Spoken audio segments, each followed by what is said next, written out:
untuk mendorong dan untuk memperkuat moderasi beragama. Kalau kita kuat dalam mendorong penguatan moderasi beragama, maka kita akan menjadi orang yang moderat. Kita di tengah-tengah. Nah, moderat itu kan di tengah-tengah, tidak ke kiri dan tidak ke kanan. Nah, maka kalau orang yang moderat itu selalu pikirannya itu menjadi penengah. Nah, kalau orang terbawa ke kanan, lalu kemudian ada orang terbawa ke kiri, itu berarti bukan moderat. Nah, maka moderasi ini, Bapak dan Ibu sekalian, menjadi sesuatu hal yang penting untuk selalu kita tanamkan pada diri kita, pada Kementerian Agama. Nah, Bapak dan Ibu sekalian, itu yang menjadi alasan kenapa Kementerian Agama tetap menjadi dan menjadikan program moderasi beragama ini menjadi sesuatu yang harus tetap selalu diteruskan. Bahkan alhamdulillah, saya sampaikan tadi, Perpres itu ini luar biasa, peraturan presiden, tidak lagi keputusan Menteri Agama, tidak lagi KMA, tetapi peraturan presiden ini lebih kuat lagi. Maka nanti di kabupaten kota termasuk Kota Manado nanti dilakukan apa? Kerjasama kolaborasi dengan dinas yang terkait, lalu kemudian dengan pemerintah kota, hanya kita lakukan supaya moderasi beragama ini menjadi sesuatu hal yang tetap menjadi komitmen kita bersama untuk kita perjuangkan di tengah-tengah pluralisasi daripada masyarakat kita. Apalagi saudara-saudara di Kota Manado ini adalah daerah yang sangat plural. Oleh sebab itu, Bapak dan Ibu sekalian, ini yang pesan-pesan saya untuk moderasi beragama. Mudah-mudahan kehidupan kerukunan umat beragama para penyuluh ini akan bisa menjadi pelopor dalam rangka untuk bisa penguatan ini moderasi beragama di semua agama. Penyuluh agama Islam, Kristen, Hindu, Buddha. Nah, ini ada di dalam rangka untuk membina umat, sampaikan bahwa pentingnya moderasi beragama. Yang terakhir berkaitan dengan moderasi beragama, ada beberapa kelompok yang selalu, Bapak dan Ibu sekalian, orang yang kemudian skeptis terhadap program moderasi beragama ini selalu mengatakan bahwa moderasi beragama ini seakan-akan melemahkan atau membuat umat beragama menjadi lemah pemahaman agamanya terhadap agamanya. Ini tidak benar. Sebab justru moderasi beragama ini justru memperkuat atau meningkatkan kualitas daripada pemahaman agama masing-masing. Kenapa, Bapak dan Ibu sekalian? Orang justru kalau kita mau moderat, itu harus kita perkuat agama kita. Sebab kalau tidak kuat agama kita akan bisa saja akan menyamakan semua agama. Padahal agama itu ditakdirkan itu berbeda. Jadi sesungguhnya agama itu sudah ditakdirkan oleh Allah itu berbeda. Maka kita tidak boleh samakan. Esensi ajaran agama masing-masing itu menurut penganutnya adalah benar adanya, dan itulah kebenaran yang diakui oleh setiap pemeluk agama. Yang tidak boleh itu ketika kemudian kita mengakui kebenaran agama kita, lalu kemudian pada saat yang sama kita menyalah-nyalahkan orang lain. Itu yang tidak boleh. Jadi moderasi itu kita harus mengakui bahwa agama kita yang paling benar. Jadi tidak boleh juga kemudian karena moderasi sebuah agama lalu kemudian menganggap agama kita sama saja. Nanti kalau muncul pemikiran seperti itu, dikhawatirkan akan muncul kelompok-kelompok yang tidak perlu beragama. Kan begitu. Kalau agama semua sama, kalau begitu kita tidak perlu beragama.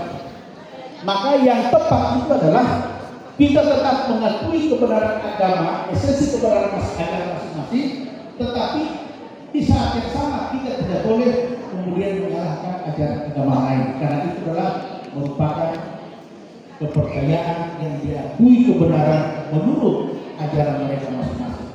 Itu prinsip moderasi beragama. Yang ketiga, Bapak dan Ibu sekalian, bahwa yang membedakan kita adalah substansi daripada ajaran. Tetapi tujuan kita sama sesungguhnya.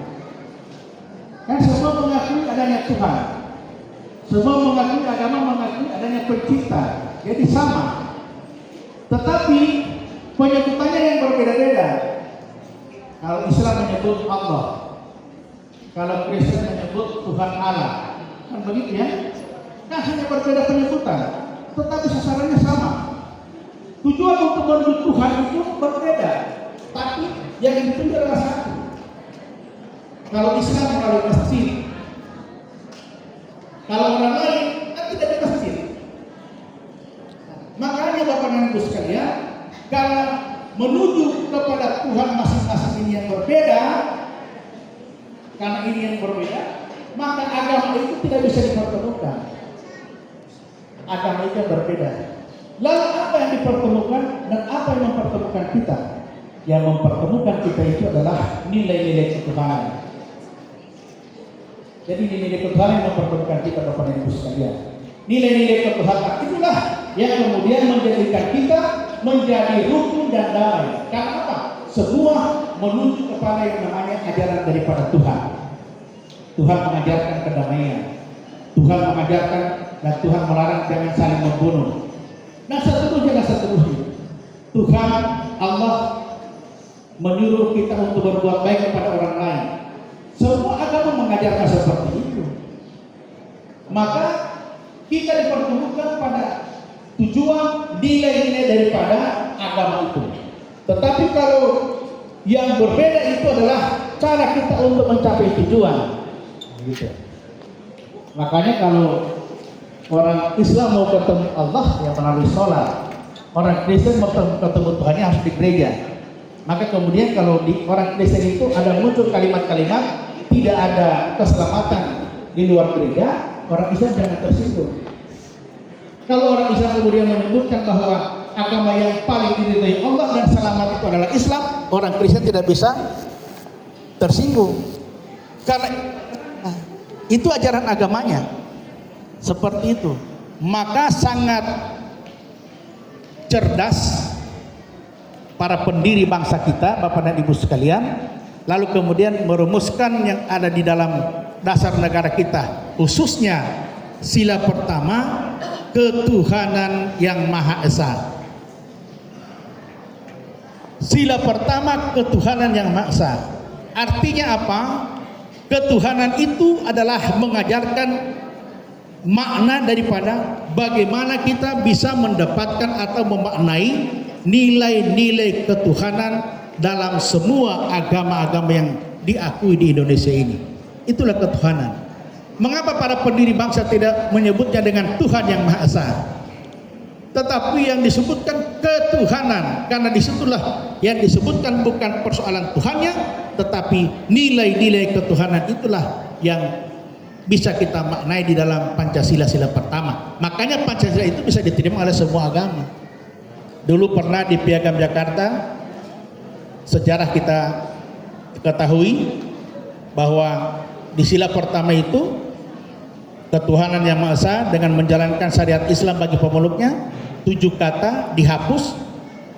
Dan yang perlu yang dan patut menjadi pelajaran bagi kita sekalian, proses sidang yang kemudian menghapus 7 kata itu luar biasa. Begitu orang dari Indonesia Timur mendengarkan penggalan kalimat dalam sila pertama itu Piagam Jakarta, lalu kemudian mereka interupsi dan memberikan saran bagaimana para kiai, para ustadz yang pada saat itu menjadi tim daripada sidang PPKI. Mereka mengusulkan apa? Untuk menghargai kami yang di luar Islam, bisakah sila pertama kita sempurnakan dengan menghilangkan 7 kata sehingga bunyinya ketuhanan yang Maha Esa. Bapak Ibu sekalian, perdebatan sempat terjadi. Tetapi kemudian esensi yang perlu kita tangkap itu adalah begitu mereka dengan besar hati, dengan kemudian ikhlas menerima usul dari saudara-saudara kita yang muslim yang meminta untuk diundangkan itu dihapus. Ini luar biasa. Kalau pendiri bangsa kita dulu, para kiai, para ulama berpikiran sempit, mereka bertahan saja bisa, tidak menghapus itu pun bisa. Tetapi luar biasa, mereka para ulama, para kiai kita pada saat itu berpandangan jauh lebih ke depan, bahwa Indonesia di masa yang akan datang tidak boleh, atau Indonesia negara yang kita dirikan ini adalah tidak boleh hanya dibangun dalam satu kelompok tertentu, tetapi kita bangun bersama-sama dalam kelompok yang berbeda-beda, tetapi kita bersatu dalam negara kesatuan Republik Indonesia. Itulah yang kemudian kita harus mengangkat topik kepada para pendiri kita. Sekarang Bapak dan Ibu sekalian, mohon maaf kalau ada anggota dewan di sini. Anggota dewan Pak, kalau merumuskan undang-undang sampai berbulan-bulan tidak selesai-selesai. Iya, berdebat luar biasa. Tetapi kadang-kadang maknanya sudah ditemukan, tapi juga masih untuk mengharapkan supaya boleh 1 minggu, boleh 2 minggu, supaya ada uang duduk. Apa itu ya? Ada uang apa namanya? Uang representasi ya, kan begitu. Tetapi para pendiri bangsa kita luar biasa. Maka ini yang perlu kita contoh Bapak dan Ibu sekalian, para penyuluh, para pegawai ASN Kementerian Agama. Mari kita sebagai orang Kementerian Agama yang diberikan amanah ini, mari kita betul-betul pegang apa yang menjadi tugas Kementerian Agama. Kita ini diberi tugas yang luar biasa. Itu esensi daripada beragama agama. Mudah-mudahan ada bermanfaat dan kita bisa petik maknanya. Amin. Dan sebagai orang Kementerian Agama, kita memiliki tugas yang lebih besar lagi. Itu tugas pertama sudah selesai, Bu.